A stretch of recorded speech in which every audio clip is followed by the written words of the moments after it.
Hello friends, जय हिंद। आज हम लोग बात करेंगे पॉलिटी के 11वें लेक्चर की। ठीक है, 10 लेक्चर हम लोग कंप्लीट कर चुके हैं। आज हम लोग 11वें लेक्चर की बात करेंगे। दरअसल 11वां लेक्चर कल शूट कर रहे थे तो हुआ क्या, कुछ टेक्निकल फॉल्ट हो गई जो वीडियो बीच में रुक गया। तो हम लोग कल जो पढ़ रहे थे संविधान के स्रोत, तो कनाडा के संविधान के स्रोत तक पढ़ चुके थे। ठीक है, लेकिन फिर उसे हमने प्लेलिस्ट में ऐड नहीं किया। वो वीडियो 34 मिनट की है, ऐसे उसमें संवैधानिक स्रोत डालकर वीडियो डाल दी। लेकिन हम लोग जो प्लेलिस्ट वाली जो क्लासें हैं, जो संविधान की मतलब एक पूरा संविधान की क्लासें जो भारतीय संविधान की चल रही हैं, तो जो प्लेलिस्ट में ऐड रहती हैं, ठीक है, उसमें 10 क्लासें हो चुकी हैं। तो 11वीं जो है हम लोग आज चर्चा करेंगे 11वीं क्लास पे। ठीक, तो संविधान के स्रोत शुरू से एक बार देख लेंगे डिटेल में पूरी तरीके से। तो ठीक है, तो आज हम लोग चर्चा करेंगे भारतीय संविधानों के स्रोत पे। तो एक मिनट, इसे हटा देते हैं और पहला वाला यूं लिखा रहने देते हैं। ठीक, क्योंकि पहला यही है। तो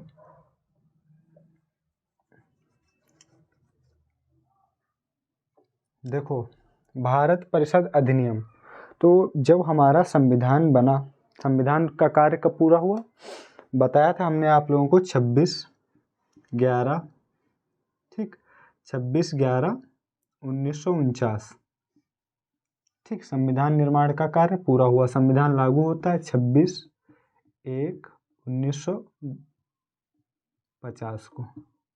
ठीक, 26/1/1950 मतलब कि 26 जनवरी 1950 को। तो जब संविधान हमारा लागू हुआ तो उसमें ये बोला गया कि जो भारत शासन अधिनियम है कि वही सेम कॉपी है। जो भारतीय संविधान है, भारत शासन अधिनियम का सेम कॉपी है। लेकिन वो ऐसा इसलिए बोला गया क्योंकि जो भारतीय संविधान बना उसमें अधिकतर प्रावधान हमने ज्यों के त्यों भारत परिषद अधिनियम 1935 से ले लिए। ऐसा क्यों किया गया? और संविधान के स्रोत की बात करेंगे तो हमने कई देशों से बहुत सारे, जैसे कि मान लो ब्रिटेन का हो गया, अमेरिका का हो गया, यूएसए और कनाडा हो गया, ऑस्ट्रेलिया हो गया, कुछ जो हमारी भारतीय परिस्थितियों और परिवेश के हिसाब से ज़रूरी थे वो सारी चीज़ें हमने अडॉप्ट कर ली।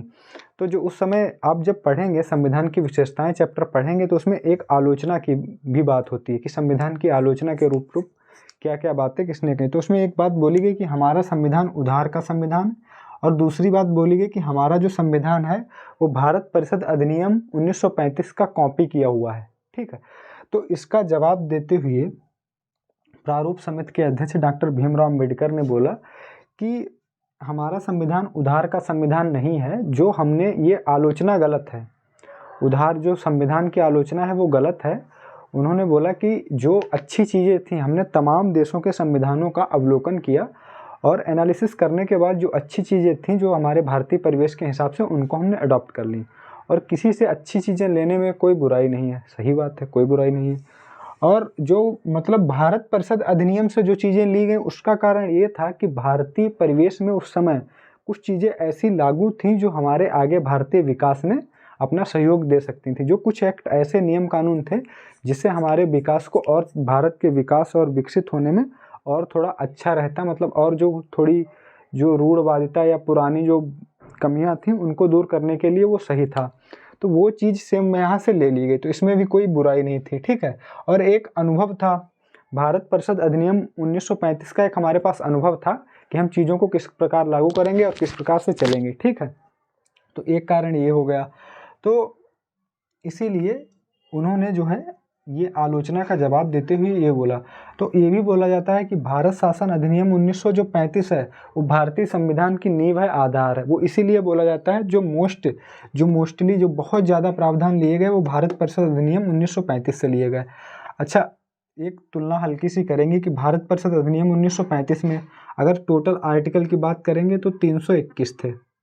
ठीक, 321। और अगर अनुसूचियों की बात करेंगे, ठीक, अनुसूचियों की बात करेंगे तो अनुसूचियां कितनी थी? 8। और जब हमारा संविधान बना 26/11/1949 को, ठीक, जब 1949 को बना तो उसमें आर्टिकल कितने थे? 395, मूल रूप से 395, अनुसूचियाँ 8 थीं।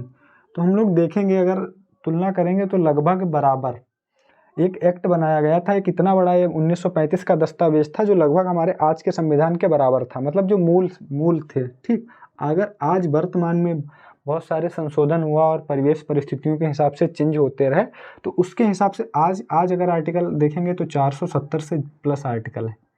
ठीक है, मतलब जोड़े गए हैं, बहुत चीज़ें हटाई गई, बहुत चीज़ें जोड़ी गई हैं।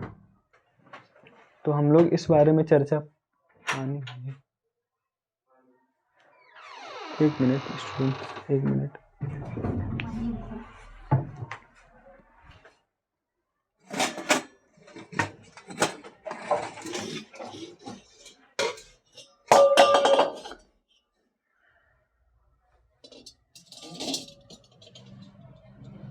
हेलो फ्रेंड्स, एक मिनट, थोड़ा सा डिस्टर्बेंस, माफ़ी चाहेंगे।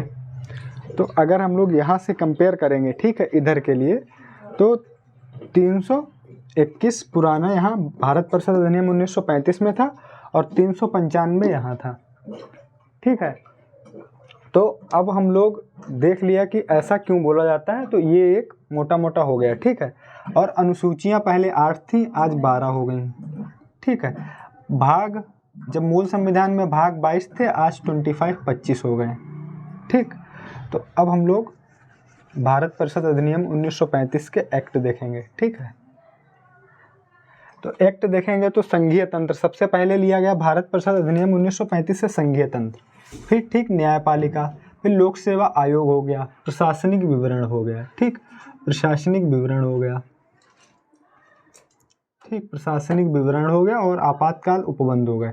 ठीक, ये जो मूल कॉन्सेप्ट हैं, ये इतने कॉन्सेप्ट वहाँ से लिए गए हैं। ठीक है, और अगर हम बात करें कि यहाँ देखेंगे, यहाँ पे नज़र डालेंगे न्यायपालिका पे, ठीक, और आपातकाल उपबंध पे, ये 2 पॉइंट यहाँ समझने योग्य हैं। ठीक है, 2 पॉइंट क्या समझने योग्य हैं कि अगर देखेंगे न्यायपालिका की स्वतंत्रता, और जो न्यायपालिका की स्वतंत्रता है वो ली गई है यूएस से, अभी पढ़ाएंगे तो बताएंगे, यूएसए से ली गई। ठीक, आपातकाल उपबंध बहुत कन्फ्यूजन वाला है, क्योंकि अगर आप देखेंगे जर्मनी का वाइमर सिद्धांत, ठीक, संविधान, जर्मनी का वाइमर संविधान, तो जर्मनी के वाइमर संविधान में आपातकाल के समय, जब आपातकाल लागू होता है, उस समय जो मूल अधिकारों का स्थगन होता है, उन पर चर्चा की गई कि बताया गया है कि जर्मनी के वाइमर संविधान से जो लिया गया है उसमें आपातकाल उपबंध नहीं लिए गए हैं। आपातकाल उपबंध कहाँ से लिए गए? भारत परिषद अधिनियम 1935 से। ठीक, तो कन्फ्यूजन ना रहे। लेकिन आपातकाल के समय मूल अधिकारों का स्थगन, ये लिया गया जर्मनी के वाइमर संविधान से। तो यहाँ ये 2 पॉइंट कन्फ्यूजन वाले थे, हट गए। ठीक, दूर हो गए होंगे आपके, तो इसमें ये आप नोट कर लें। ठीक, इसके बाद हम लोग देखेंगे दूसरा पॉइंट, दूसरा देखेंगे ब्रिटेन के संविधान से क्या लिया गया, तो लिखो ब्रिटेन। ठीक, ब्रिटेन के संविधान से,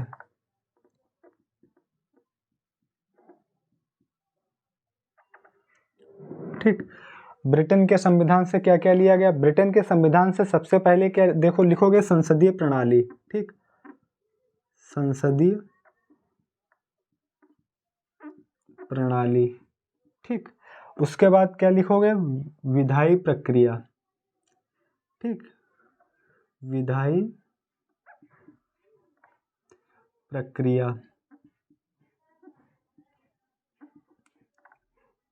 ठीक, संसदीय प्रणाली, विधायी प्रक्रिया, विधि द्वारा स्थापित प्रक्रिया, सॉरी, ठीक, संसदीय प्रणाली, विधि, विधायी प्रक्रिया, और दूसरा लिखो परमाधिकार, लिख एकल नागरिकता। एक लिखो एकल नागरिकता, एकल नागरिकता। ठीक, एकल नागरिकता। मंत्रिमंडल प्रणाली। ठीक, मंत्रिमंडल प्रणाली। ठीक, संसदीय प्रणाली, विधायी प्रक्रिया, एकल नागरिकता, मंत्रिमंडल प्रणाली, परमाधिकार लेख, जो रिटें जारी होती हैं, 5 रिटें जिन्हें सुप्रीम कोर्ट, हाई कोर्ट जारी करती, मूल अधिकारों के उल्लंघन या जो भी 5 रिटें जब हम लोग पढ़ते हैं। ठीक है, तो वहाँ पे जो 5 रीटें पढ़ते हैं वो जो परमाधिकार लेख उनको बोलते हैं, परमाधिकार लेख, परमाधिकार लेख हो गया। ठीक, और क्या हो गया, और संसदीय विशेषाधिकार लिख लो, संसदीय विशेषाधिकार।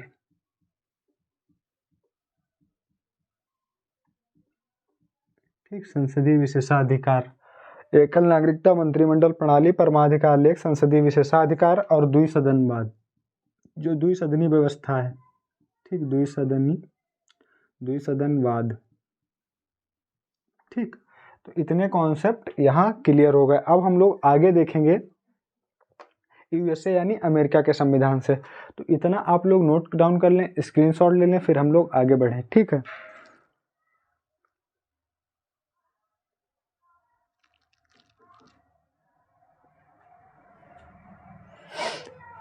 यहाँ पे लिख लेना विधि का शासन, विधि का शासन, विधि द्वारा स्थापित प्रक्रिया जापान के संविधान से, विधि का शासन। ठीक, स्क्रीनशॉट लें, नोट डाउन करें, फिर आगे बढ़ें, क्योंकि ये ऊपर लिखा रहने देंगे इतना और ये हटा देंगे। ठीक, हो गया होगा, हटा रहे।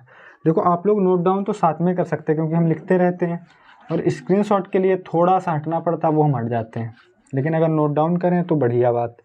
अब हम लोग देखेंगे यूएसए। ठीक, यूएसए का संविधान, संयुक्त राज्य अमेरिका का संविधान। ठीक, संयुक्त राज्य अमेरिका का संविधान। देखो एक बात बता दें, अगर मतलब कि यहाँ क्या है, कभी कभी ऐसा हो सकता है क्योंकि आजकल एग्जामिनर बहुत ज़्यादा खेल खेल रहा है। ठीक है, तो क्या होगा, वो लिख देंगे अमेरिका का संविधान और लिख देंगे संयुक्त राज्य अमेरिका का संविधान, वो दो बातें लिख देंगे ऑप्शन में, और दो लिखे रहेंगे ब्रिटेन के। ठीक, मान लो उसमें क्या होगा कि अगर अमेरिका का संविधान लिखा और लिखा संयुक्त राज्य अमेरिका का संविधान, तो आंसर हमेशा होगा संयुक्त राज्य अमेरिका का संविधान, क्योंकि हम लोग जियोग्राफी पढ़ते हैं तो जानते हैं कि अमेरिकन कॉन्टिनेंट है। ठीक, महाद्वीप हैं, तो एक उत्तरी अमेरिका हो गया, एक दक्षिणी अमेरिका हो गया, तो वहाँ ये खेल खेल सकते हैं। तो क्या करना आपको, अगर संयुक्त राज्य अमेरिका दे रखा है तब तो ऑप्शन संयुक्त राज्य अमेरिका, अगर 3 ऑप्शन अलग दे रखे, मान लो ब्रिटेन दे रखा, ऑस्ट्रेलिया दे रखा, जर्मनी दे रखा, अमेरिका दे रखा, तब तो अमेरिका जाएगा। लेकिन अगर खेल खेलने की कोशिश करें तो क्या होगा, संयुक्त राज्य अमेरिका। ठीक, अब हम लोग यहाँ के प्रावधान देखेंगे यूएसए के संविधान से। तो सबसे पहले जो भारतीय संविधान का दर्शन किसे बोला जाता है, हमने आपको पिछली क्लास में बताया था जब हम लोगों ने विशेषताएं पढ़ी थी। तो भारतीय संविधान का जो राजनीतिक दर्शन है, ठीक, भारतीय संविधान का राजनीतिक दर्शन किसे बोला गया, मूल अधिकारों को। ठीक, तो लिखो यूएसए के संविधान में सबसे पहले मूल अधिकार, जो हम लोग संविधान पढ़ते हैं और हमको जो सबसे जो ज़्यादा जो चीज़ गौरवान्वित करती है, जिस पे हम लोग प्राउड करते हैं, तो वो वही मूल अधिकार है। मूल अधिकार को पढ़ते हैं तो हमको लगता है कि कुछ हमको संविधान ने दिया है। ठीक है, कुछ स्पेशल पावर हमको संविधान ने दी है। तो मूल अधिकार हो गया। मूल अधिकार कहाँ से लिए गए, बहुत ज़्यादा क्वेश्चन बनता है। मूल अधिकार कहाँ से लिए गए, अमेरिका के संविधान से। ठीक, अब दूसरा क्या है, मूल अधिकार के बाद क्या है, अगर तो मूल अधिकार हो गया। दूसरा अगर हम लोग देखेंगे तो उपराष्ट्रपति का पद कहाँ से लिया गया, उपराष्ट्रपति का पद यहीं से लिया गया है। ठीक है, और क्या लिया गया है, उच्च न्यायालय और उच्चतम न्यायालय के न्यायाधीशों को हटाने की प्रक्रिया। ठीक, तो एक मिनट, थोड़ा कैमरा चेक कर। ठीक,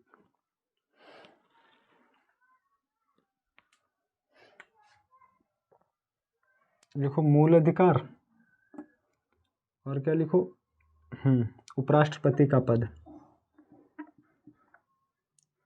उपराष्ट्रपति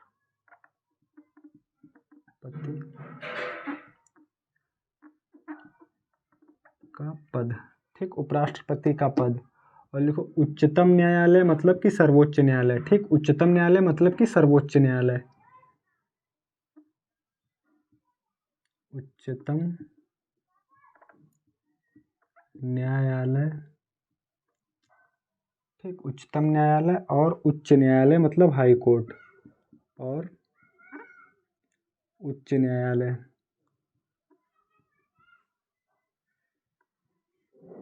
उच्च न्यायालय न्यायालय, ठीक, के न्यायाधीशों को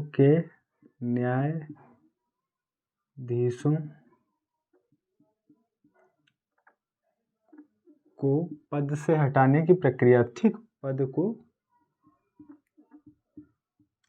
हटाया जाना,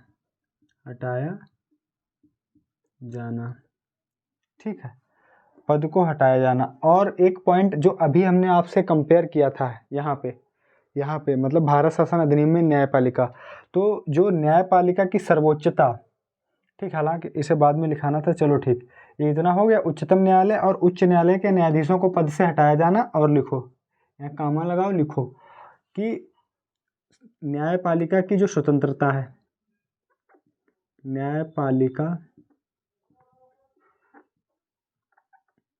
की स्वतंत्रता, ठीक, स्वतंत्रता, न्यायपालिका की स्वतंत्रता और न्यायिक पुनराविलोकन जानते हैं आप लोग किसे कहते हैं? ठीक, न्यायिक पुनराविलोकन, देखो न्यायिक पुनराविलोकन वो होता है, एक तो मतलब कि जब मान लो कोई कानून बना, ठीक, जब कोई कानून बना और कानून पहले संसद में बनता है, संसद में बनने के बाद कहाँ जाता है?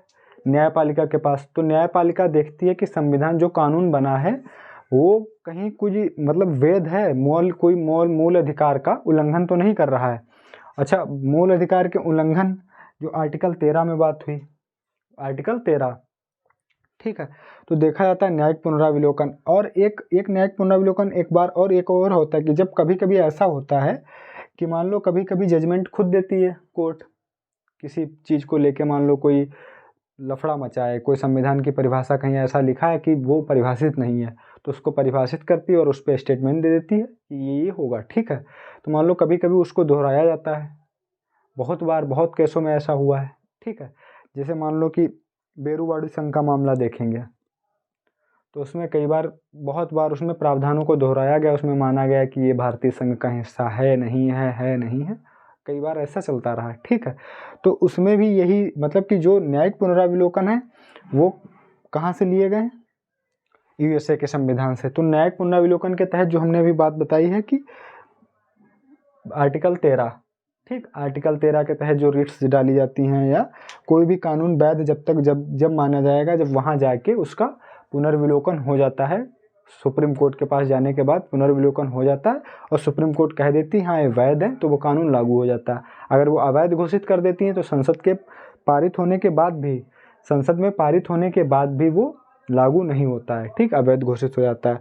न्यायपालिका की स्वतंत्रता, अब आपने इसी में जो हमने अभी उदाहरण दिया इसी में देख सकते हो न्यायपालिका की स्वतंत्रता कि संसद से बनाया हुआ कानून पहुंचा और उसने तय कर दिया कि ये वैध है या अवैध है, ठीक, उसी ने तय किया, तो यहाँ से आप उसकी स्वतंत्रता का अनुमान लगा सकते हो। और अगर ये कहाँ से लिया गया?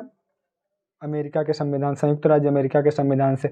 न्यायपालिका कहाँ से ली गई? भारत परिषद अधिनियम 1935 से। तो कंफ्यूज होने की बात नहीं, न्यायपालिका पूछ दे तो 1935, अगर पूछ दे कि न्यायपालिका की स्वतंत्रता तो यूएसए के संविधान से, ठीक है। तो ये थोड़ा सा कंफ्यूजिंग पॉइंट है, तभी हमने यहाँ रोक के रखा इसे, ठीक है। तो हम लोग ये ध्यान रखेंगे। अच्छा, उच्च न्यायालय और न्यायाधीशों को पद से हटाए जाने की प्रक्रिया हो गई। एक पॉइंट अभी और रह गया, उसे भी लिख लो कि उपराष्ट्रपति जो राष्ट्रपति पर महाभियोग की प्रक्रिया है, ठीक, राष्ट्रपति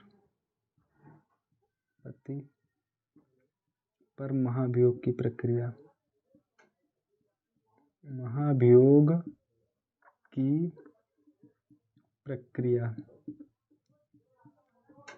ठीक, राष्ट्रपति पर महाभियोग की प्रक्रिया कहाँ से ली गई है? वो भी यहीं से ली गई है, संयुक्त राज्य अमेरिका से, ठीक है। तो जितने इंपॉर्टेंट पॉइंट्स थे हो गए, अब आप लोग नोट डाउन करो, फिर इसके बाद हम लोग बढ़ते हैं आगे। ब्रिटेन का हो गया, ठीक, यूएसए का हो गया, अब हम लोग बात करेंगे कनाडा के संविधान की, ठीक है। तो इसमें जो कन्फ्यूजिंग पॉइंट यही सबसे ज़्यादा था कि न्यायपालिका अगर पूछ दे कहाँ से आई है तो भारत परिषद अधिनियम 1935 से, और पूछ दे कि न्यायपालिका की स्वतंत्रता तो यूएसए से, और न्यायिक पुनराविलोकन वो भी यूएसए से, ठीक। ये भी क्वेश्चन बहुत इंपॉर्टेंट है, बहुत ज़्यादा पूछा जाता है, ठीक। तो स्क्रीनशॉट ले लें, नोट डाउन तो कर ही लेते होंगे साथ में।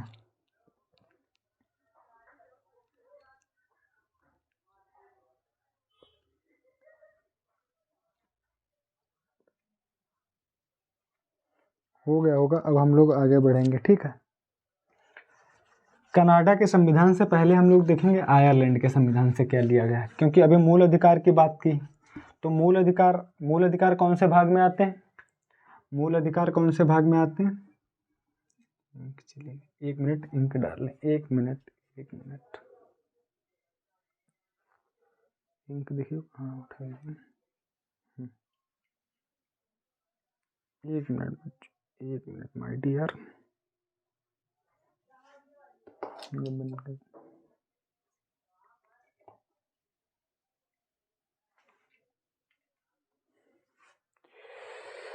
तो मूल अधिकार कौन से भाग में आते हैं?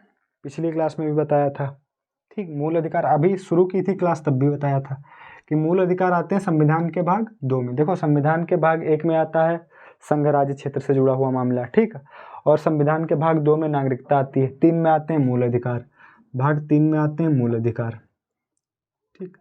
तो मूल अधिकार तो अमेरिका से लिए गए, मूल अधिकार कहाँ से लिए गए? अमेरिका से, ठीक।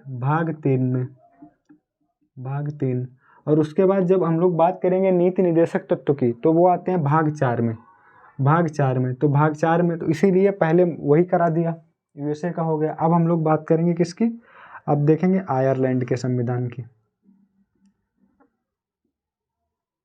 आयरलैंड का संविधान, ठीक। आयरलैंड का संविधान तो आयरलैंड के संविधान से क्या क्या लिया गया? सबसे पहले लिखो राज्य के नीति निर्देशक तत्व, राज्य के नीति निदेशक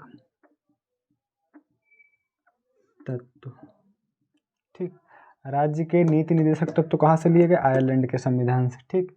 राष्ट्रपति की निर्वाचन पद्धति यहीं से ली गई, ठीक। राष्ट्रपति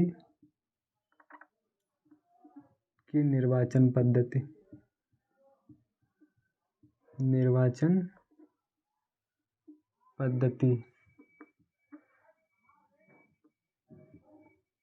ठीक। राष्ट्रपति की निर्वाचन पद्धति। और क्या? राज्यसभा में सदस्यों का नामांकन, ठीक। राज्यसभा के लिए सदस्यों का नामांकन, राज्यसभा के लिए सदस्यों का नामांकन, ठीक। देखो राज्य के नीति निर्देशक तत्व, राष्ट्रपति की निर्वाचन पद्धति और राज्यसभा के लिए सदस्यों का नामांकन। अब यहाँ पे इसमें क्या है कंफ्यूजिंग पॉइंट? इसमें क्या है? राज्यसभा के लिए सदस्यों का नामांकन यहाँ हो गया, ठीक। अगर बात करेंगे राज्यसभा के लिए सदस्यों का नामांकन कहाँ से हो गया? आयरलैंड के संविधान से। अगर निर्वाचन की बात करेंगे तो वो आता है साउथ अफ्रीका यानी दक्षिण अफ्रीका के संविधान से। दक्षिण अफ्रीका के संविधान से 2 प्रावधान लिए गए हैं भारतीय संविधान में। एक तो हो गया आर्टिकल 368। आर्टिकल 368 बोले तो भारतीय संविधान में संशोधन की प्रक्रिया, ठीक। एक प्रावधान साउथ अफ्रीका के संविधान से हो गया। दूसरा कौन सा है? दूसरा है कि जो यहाँ दे रखा है आयरलैंड के संविधान से कि राज्यसभा के लिए सदस्यों का नामांकन, तो दक्षिण अफ्रीका के संविधान से क्या? राज्यसभा के लिए सदस्यों का निर्वाचन जो है, ठीक है।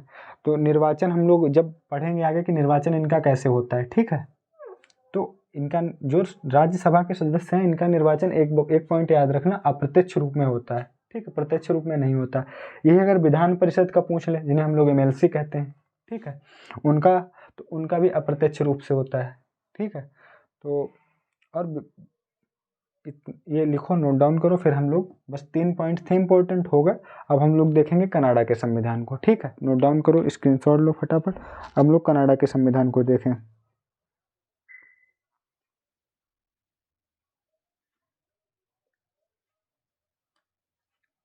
अब हटा रहे, ठीक है। कनाडा,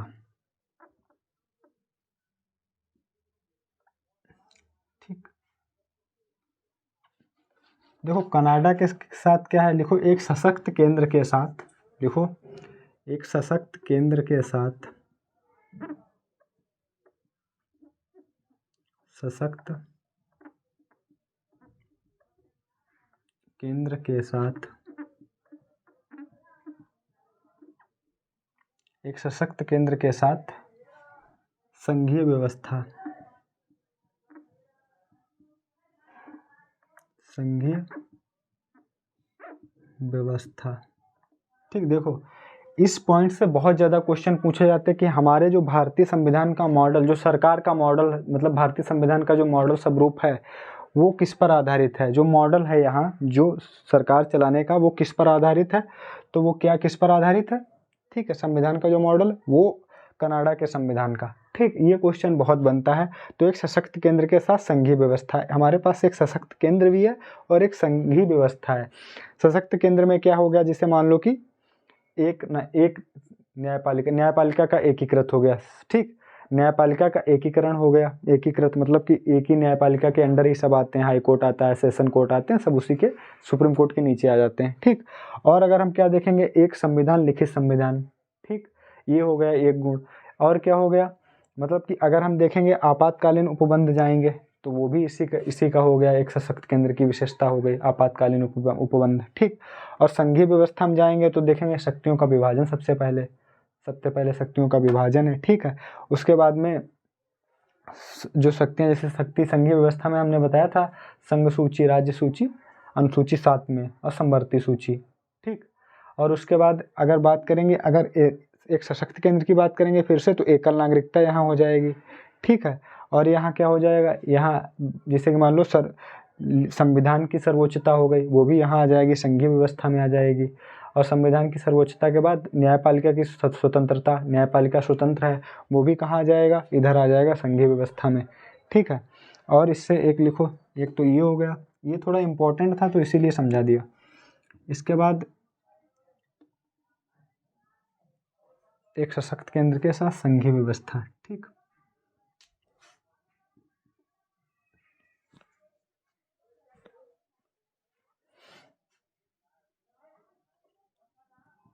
तीन पॉइंट हम लोगों ने अभी तक कनाडा, ब्रिटेन देख लिया है, यूएसए देख लिया है और आयरलैंड देख लिया है। अब क्या बचा है, अब हमारे पास कनाडा बचा है, इसके बाद फ्रांस है, जर्मनी है, ठीक, फिर यूएसए है। तो ये 3-4 बातें रह गई हैं। ठीक है, तो अभी इसमें हम लोग लिखेंगे अवशिष्ट,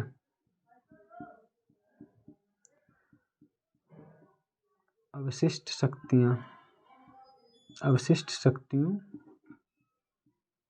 का केंद्र में निहित होना। देखो यहाँ क्या सीन है, केंद्र में निहित होना। देखो यहाँ क्या सीन है, अवशिष्ट शक्तियों का केंद्र में निहित होना, क्योंकि जब हमने अभी बात की संघ सूची, राज्य सूची, संवर्ती सूची, शक्तियों के विभाजन की बटी हुई हैं, लेकिन उसमें जो शक्तियाँ रह गई, जो अवशिष्ट शक्तियाँ हैं वो केंद्र के पास रह गई। ठीक है, वैसे संघ सूची पे केंद्र का अधिकार है, राज्य सूची पर राज्य का, संवर्ती सूची पर दोनों। लेकिन संवर्ती सूची पर अगर दोनों कानून हावी होंगे तो लागू किसका होगा, तो लागू होगा केंद्र का। ठीक है, हाँ, अगर मतलब कि राष्ट्रपति ने स्पेशल पावर उसे अनुमति दे दी है, ठीक है, राज्य को, तो राज्य का होगा, वरना किसका होगा, केंद्र का। तो यहाँ जो अवशिष्ट शक्तियाँ रह गई वो किसके पास चली गई, केंद्र के पास चली गई, और एक सशक्त केंद्र के साथ संघीय व्यवस्था हो गई। ठीक है, और इसमें जो दूसरा प्रावधान है वो हम लोग क्या नोट करेंगे कि राज्य, पहले इतना नोट कर लो,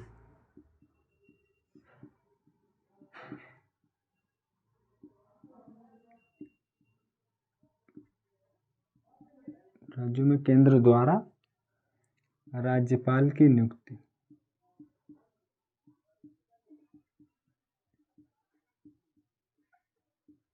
ठीक, राज्यों में केंद्र द्वारा राज्यपाल की नियुक्ति। 3 पॉइंट इंपॉर्टेंट थे, आप लोग उतार लीजिए, नोट डाउन कर लें, स्क्रीनशॉट ले लें, जो करना है फटाफट कर लें। ठीक है,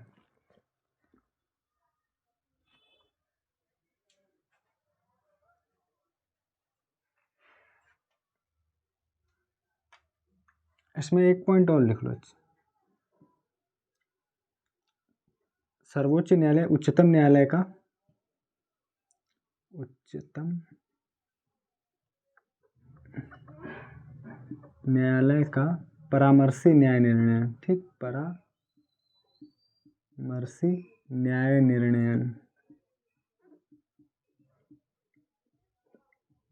ठीक, मतलब जो उच्चतम न्यायालय का परामर्शी न्याय निर्णय। इसके बाद अब हम लोग बढ़ेंगे, अब हम लोग चलेंगे ऑस्ट्रेलिया के संविधान की तरफ से। ठीक है,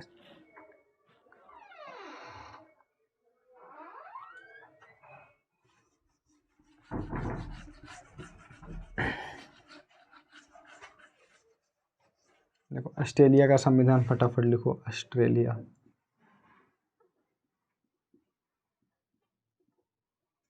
ऑस्ट्रेलिया के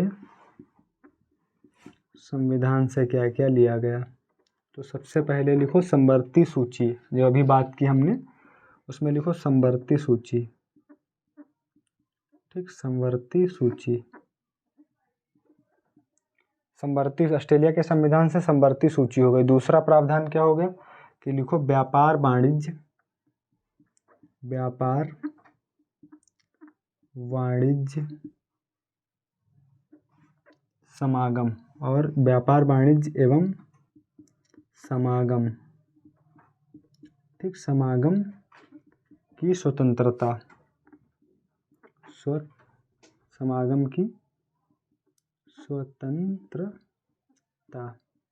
ठीक, इसमें क्या होगा, संवर्ती सूची ये अलग हो गया, ये क्या व्यापार वाणिज्य एवं समागम की स्वतंत्रता। ठीक, इसके बाद इसमें 2 पॉइंट और हैं। एक तो उद्देशिका की भाषा, जो इसी से ली गई थी संविधान, जो उद्देशिका की भाषा वो ऑस्ट्रेलिया के संविधान से ली गई थी।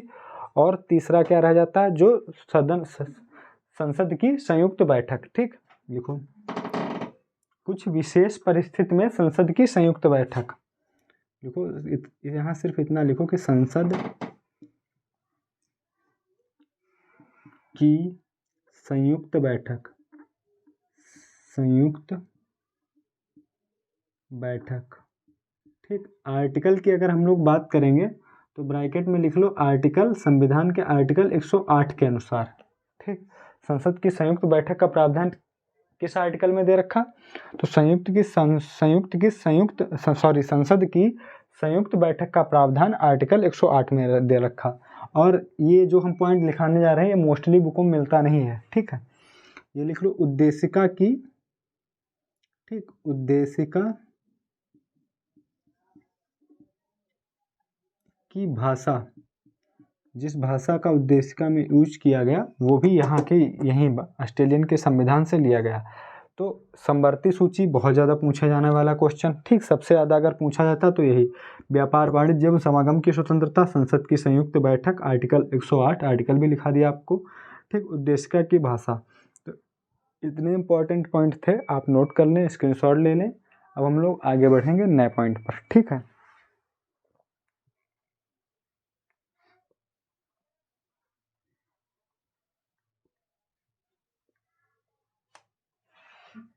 हटा दें।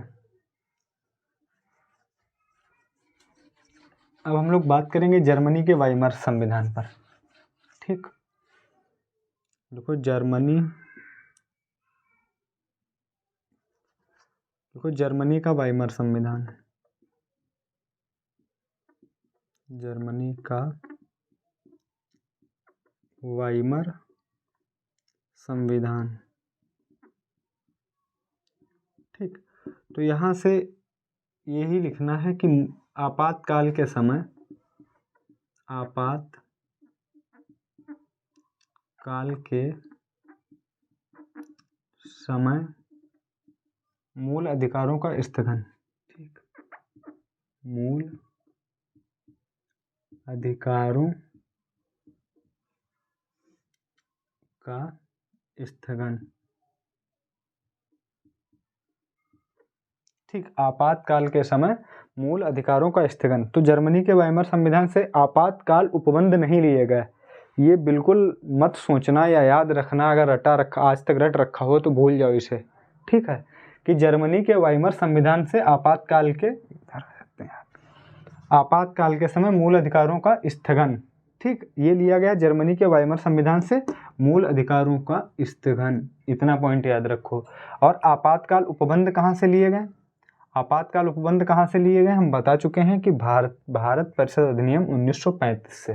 ठीक है, और जर्मनी का वाइमर संविधान से क्या लिया गया, आपातकाल के समय मूल अधिकारों का स्थगन। अब हम लोग बात करेंगे सोवियत USSR, सोवियत संघ, जो पूर्व का सोवियत संघ था, जो टूट गया, टूटने के बाद अब उसमें मतलब कि बिखर गया, उसी की मतलब जो पृष्ठभूमि है आज, उसी की जो पृष्ठभूमि है, उसी जो आज यूक्रेन और रसिया का युद्ध हो रहा है, वो पहले दोनों एक में ही थे, ठीक है। USSR वो टूटकर अलग हो गए, देश थोड़े से आज़ाद हो गए। तो अभी हम जब आगे बताएंगे तो संघ की कल्पना के बारे में बात करेंगे कि संघ की कल्पना क्या है, परिसंघ की कल्पना की बात करेंगे, परिसंघ की कल्पना की बात। जो परिसंघ का था, जो USSR था, ठीक, जो पूर्व का सोवियत संघ था, वो एक परिसंघ था, ना कि संघ। तो परिसंघ में वही होती है कि देश आपस में जुड़ते हैं, उनमें आपस में स्वतंत्रता होती है, कभी भी जा सकते हैं, बाहर निकल जा सकते हैं। जैसे अगर आज हम लोग परिसंघ की बात करेंगे, आज के परिसंघ अगर वर्तमान परिदृश्य में देखेंगे अगर परिसंघ का उदाहरण, तो हमको ब्रिटेन मतलब जो यूके है वो मिलेगा। लेकिन वहाँ क्या है, जो यूरोप परिसंघ है, अगर यूरोप की बात करेंगे, यूरोप की, तो यूरोप एक परिसंघ का उदाहरण है, लेकिन उसमें से यूके भी अलग हो गया, देखा हम लोगों ने। तो वहाँ से अगर हम लोग बात करेंगे यूरोपियन यूनियन की, यूरोपियन यूनियन क्या है, यूरोपियन यूनियन एक परिसंघ का उदाहरण। अगर हम परिसंघ की सही बात करेंगे, ठीक, परिसंघ, तो यूरोपियन यूनियन देखेंगे और USSR पूर्व का सोवियत संघ देखेंगे। तो ये भी जो है पूरे उदाहरण नहीं, यूरोपियन यूनियन भी सही से पूरा उदाहरण इसका सटीक बैठता नहीं है, ठीक है। जो ये भी था ये भी नहीं था, लेकिन हाँ अगर देखना चाहेंगे तो ये थोड़ा हल्का यहाँ यूरोपियन यूनियन पे नज़र डाल सकते हैं कि हाँ कुछ ऐसा होता है, परिसंघ की कल्पना की जा सकती है, ठीक। तो अब हम लोग किस पे बात करने वाले थे, पूर्व का सोवियत संघ, पूर्व का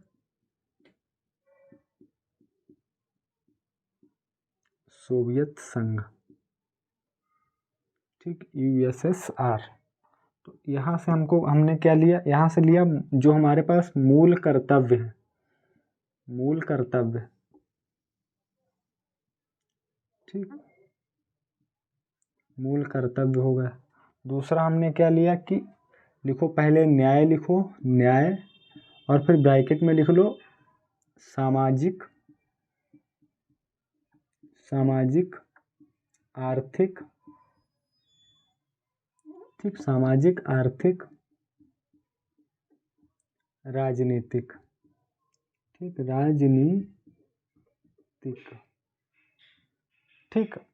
मूल कर्तव्य न्याय कौन कौन से, सामाजिक, आर्थिक और राजनीतिक न्याय, तीनों तरीके के न्याय कहाँ से लिए गए, पूर्व सोवियत संघ मतलब USSR से। तो मूल कर्तव्य सबसे ज़्यादा पूछा जाता है कि मूल कर्तव्य कहाँ से लिए गए, तो कहाँ से लिए गए, पूर्व सोवियत संघ से, ठीक। इतना स्क्रीनशॉट लें, नोट डाउन करें। अब इसके बाद हम लोग चर्चा करेंगे फ्रांस के संविधान के और दक्षिण अफ्रीका के संविधान से, ठीक।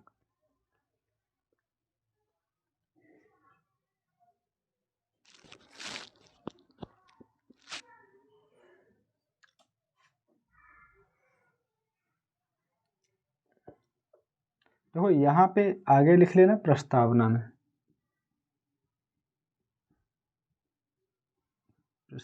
में, ठीक है।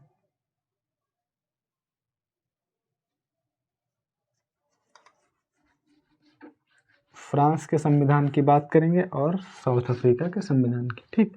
तो फ्रांस के संविधान से क्या लिया गया, फ्रांस के संविधान से जो लिया गया, ये अभी जो UPSI का पिछला पेपर हुआ था उसमें क्वेश्चन भी बना था, ठीक है। तो फ्रांस के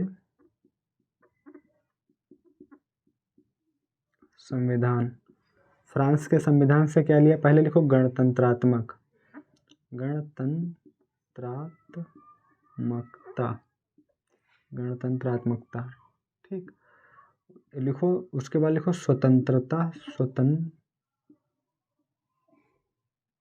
प्रस्तावना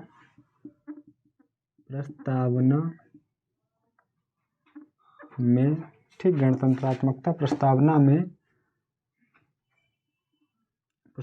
में क्या है, स्वतंत्रता, बंधुता,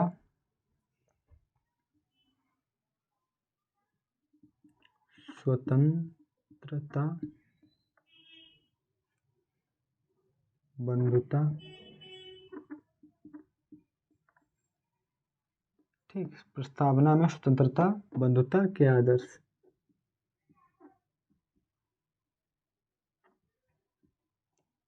ठीक, प्रस्तावना, फ्रांस के प्रस्तावना स्वतंत्रता बंधुता के आदर्श। ठीक, अब लिख लो यहाँ क्या लिखो, साउथ दक्षिण अफ्रीका।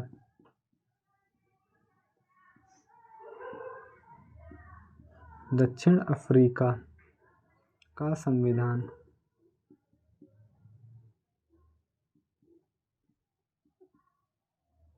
ठीक, यहाँ से दो चीज़ें ली गई। ठीक, देखो फ्रांस के संविधान से गणतंत्रात्मक प्रस्तावना में स्वतंत्रता, एक मिनट यहाँ लिखो स्वतंत्रता, समता और बंधुता। ठीक, और बंधुता। ठीक, तो स्वतंत्रता समता बंधुता के आदर्श कहाँ से लिए गए, फ्रांस के संविधान से। दक्षिण अफ्रीका के संविधान से लिखो कि संविधान में संशोधन की प्रक्रिया में संशोधन। ठीक, संविधान में संशोधन की प्रक्रिया। ठीक, एक तो ये हो गया संविधान में संशोधन की प्रक्रिया। दूसरा लिखो जो आर्टिकल 368, आर्टिकल 368 लिख लो ब्रैकेट में। ठीक, दूसरा क्या लिया गया है, राज्यसभा में लिखो, राज्यसभा के सदस्यों का निर्वाचन। राज्यसभा के सदस्यों का निर्वाचन। ठीक, देखो अभी हमने बताया था राज्यसभा के सदस्यों का नामांकन कहाँ से, अगर नामांकन की बात आएगी तो आयरलैंड का संविधान है। ठीक, अगर निर्वाचन की बात आएगी तो दक्षिण अफ्रीका का संविधान है। ठीक, तो संविधान में संशोधन की प्रक्रिया आर्टिकल 368 दक्षिण अफ्रीका के संविधान में, और राज्यसभा के लिए सदस्यों का नामांकन कहाँ से लिया गया कि राज्यसभा के लिए सदस्यों का नामांकन आयरलैंड के संविधान से, और राज्यसभा के लिए निर्वाचन, सदस्यों का निर्वाचन, राज्यसभा के सदस्यों का निर्वाचन दक्षिण अफ्रीका के संविधान से। अब हम लोग जापान का संविधान लिखेंगे। जापान के संविधान में विधि द्वारा स्थापित प्रक्रिया जो भारतीय संविधान में ली गई है वो जापान के संविधान से ली गई। तो पहले हम लोग इतना स्क्रीनशॉट ले लो, नोट डाउन कर लो, जो करना है करो, फिर हम लोग बात करेंगे जापान के संविधान की। ठीक है,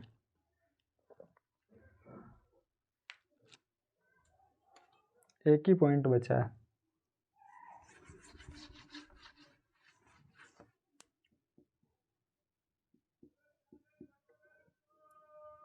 जापान के संविधान।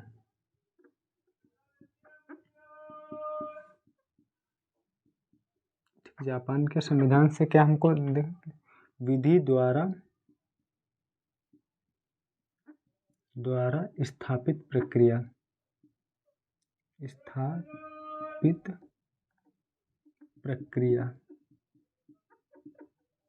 ठीक, जापान के संविधान से क्या लिया गया, विधि द्वारा स्थापित प्रक्रिया। ठीक, तो देखो अब सारे जो स्रोत थे, जितने क्वेश्चन बनते हैं, एक एक क्वेश्चन कोई भी यहाँ से अगर क्वेश्चन इस यहाँ से आता है, अगर क्वेश्चन यहाँ से आता है संविधान के स्रोत से, तो जो आज की क्लास है एक भी क्वेश्चन बाहर नहीं जाएगा। आप किसी भी एग्जाम में बैठ जाना, ठीक, वनडे एग्जाम में किसी में, और अगर आप ये करने के बाद प्रैक्टिस सेट कर लो, फिर कहीं क्वेश्चन बाहर जा ही नहीं सकता, क्योंकि प्रैक्टिस सेट हमको बार बार जो हम बार बार भूलते हैं उसे याद दिलाने में प्रैक्टिस सेट बहुत महत्वपूर्ण भूमिका निभाता है। तो एक मिनट कैमरा चेक।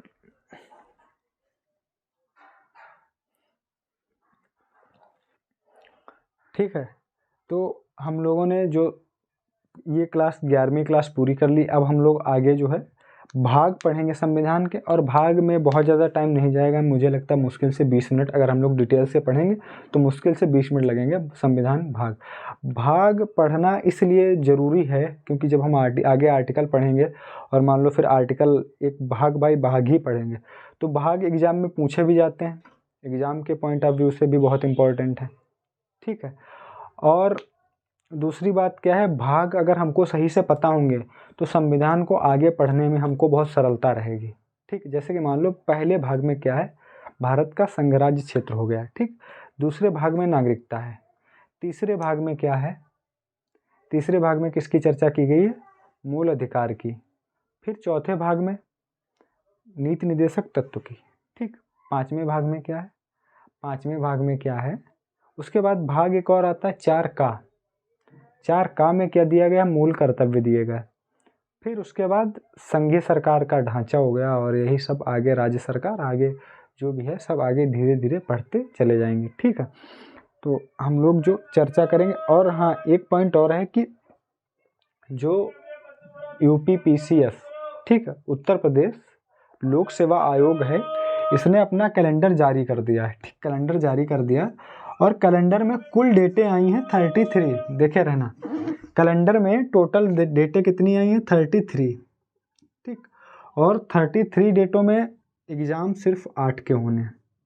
ठीक, 25 डेटें रिजर्व हैं, 25 डेट्स रिजर्व हैं, एग्ज़ाम सिर्फ 8 के होने हैं, बाकी 33 हैं। कैलेंडर में डेट्स हैं 33, और उसमें जो सबसे ज़रूरी एग्ज़ाम है, जो सबसे ज़रूरी एग्ज़ाम है, ठीक, प्री, उसकी डेट है 14 मई, बहुत ज़्यादा दूर नहीं है। ठीक है, उसकी डेट है 14 मई, तो डेट बहुत ज़्यादा दूर नहीं है, तैयारी में लग जाओ।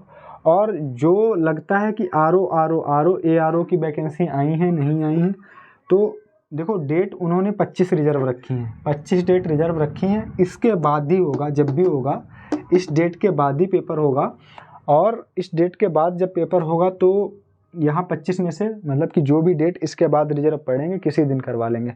तो देखो 25 और 28 मई को क्या है कि 28 मई को आपको IAS का पेपर लगा है। ठीक, आपका तो UPSC का 28 मई को हो गया। इस डेट के बाद ही पेपर कराएंगे, क्योंकि अगर देखो इसके बाद एक संडे आता है 21 मई को, तो हमें नहीं लगता कि इतनी जल्दी करवा लिया जाएगा। तो 28 मई मतलब जून में जो RO का है, RO का जो पेपर होने की संभावना है वो जून में है। ठीक, जून में। तो देखो एग्ज़ाम तो होगा, वैकेंसी तो आएंगी, कैलेंडर में नहीं दी है, तो इसका मतलब आप लोग तैयारी को ना छोड़ें, जो कर रहे हैं कंटिन्यू करते रहें।